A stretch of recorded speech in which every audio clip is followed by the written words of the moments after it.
Shalom Bapak Ibu, Saudara-saudari yang dikasihi oleh Tuhan. Kembali lagi kita di ringkasan pelajaran sekolah sahabat kita. Dan kita pada kali ini telah memasuki pelajaran kita yang ke-9 dengan judul besar dalam Mazmur bagian yang kedua. Melanjutkan yang di pelajaran kemarin ya, bagian pertama, dan sekarang kita memasuki bagian yang kedua. Namun sebelum itu mari kita berdoa terlebih dahulu. Kita satu dalam doa. Bapa kami di surga, terima kasih ya Bapa untuk penyertaan-Mu. Pada saat ini kami akan belajar sedikit tentang pelajaran sekolah sahabat kami. Tuhan menyertai kami sehingga kami boleh mengerti apa yang dimaksud oleh pembelajaran sekolah sahabat ini. Terima kasih, dalam nama Tuhan Yesus kami sudah berdoa. Amin. Baik Bapak Ibu, Saudara-saudara yang dikasihi oleh Tuhan, saya akan membahas pelajaran sekolah sahabat kita di hari Minggu dengan judul Penolong di dalam Kesesakan. Pelajaran ini diambil dari Mazmur pasal yang ke-46 dan membahas tentang pengharapan dan keyakinan yang harus dimiliki oleh umat Tuhan di tengah kesesakan dan kekacauan dunia ini. Dalam Mazmur 46 menggambarkan Allah sebagai tempat perlindungan dan kekuatan, penolong yang terbukti dalam kesesakan. Bapak Ibu, saudara-saudara yang dikasihi oleh Tuhan, penulis Mazmur di sini menekankan bahwa sekalipun bumi berguncang dan gunung-gunung runtuh, umat Tuhan tidak perlu takut karena Tuhan hadir dan berkuasa. Ya, jadi kalau kita melihat di pelajaran kita di hari Minggu ini, bagaimana Yesus sebagai penolong kita di waktu-waktu kesesakan kita. Tema utama dari pelajaran ini juga berkaitan dengan pengharapan yang lebih baik, sebagaimana dijelaskan di dalam kitab Ibrani bahwa Yesus Kristus adalah persembahan yang lebih baik.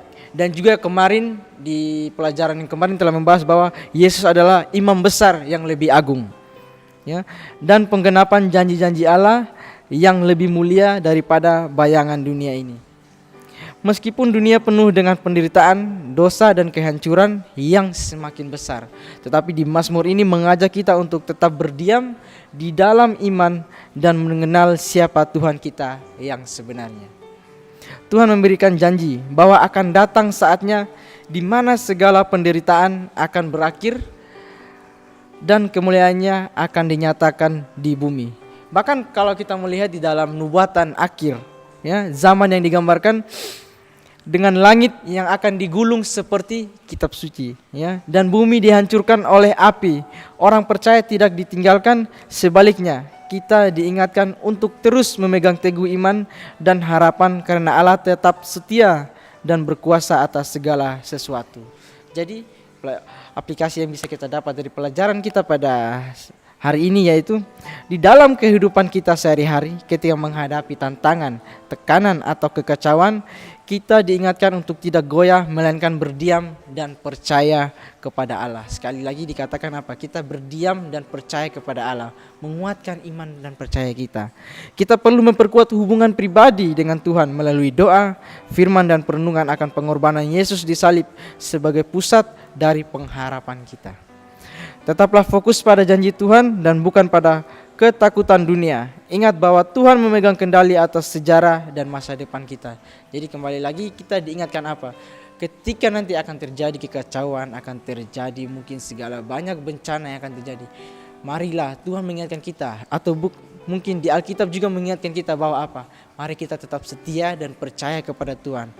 Saya yakin dan percaya ketika kita mau setia dan percaya kepada Tuhan, teguhkan iman kita, pasti kita akan diselamatkan. Yang menjadi kesimpulan dari pembelajaran kita pada saat ini yaitu dunia ini akan terus mengalami penderitaan dan bahkan menjadi lebih buruk. Namun orang percaya memiliki dasar pengharapan yang kokoh di dalam Tuhan.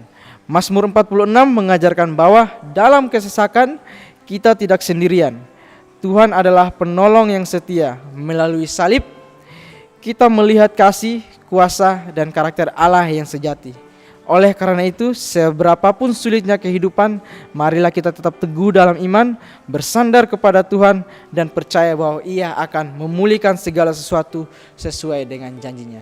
Jadi biarlah ketika kita sudah melihat atau kita sudah belajar di pelajaran kita pada kali ini, mungkin nanti kita akan terjadi masalah dalam kehidupan kita, mungkin kita mungkin kita nggak tahu mau ngapain, dan kita percaya bahwa Tuhan adalah penolong kita di masa-masa kesusahan kita. Biarlah dengan pembelajaran kita pada kali ini dapat menguatkan iman percaya saya dan saudara sekalian. Tuhan memberkati kita semua.